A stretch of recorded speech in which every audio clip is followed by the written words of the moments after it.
ওরা এসে কোনো কথা নেই, ওরা এসে দুমদাম গুলি করা শুরু করছে। এখানে গুলি করছে, পেটে অনেকগুলো, এই যে হাতে, পিট 2 দিন আমাদের আক্রমণ করছে।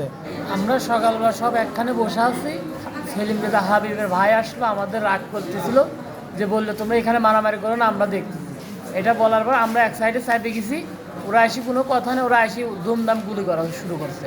তর্কিতভাবে আসার পরে ওরা মনে করেন যে ফায়ার করতে করতে আসছে, আসে মনে করেন যে আমরা ওই জায়গার থেকে মনে করেন যে সব দিয়ে যেরকমভাবে পারছি চলে আসছে। ওরা আমাদের এলাকায় বরঞ্চ আমাদের বাড়ির সামনে এসে আমাদের সবাইকে মারছে, এভাবে মারধর করছে। এই যে এখানে গুলি করছে, পেটে অনেকগুলো, এই যে হাতে, এরকম বহুত লোকই এরকমই হয়েছে।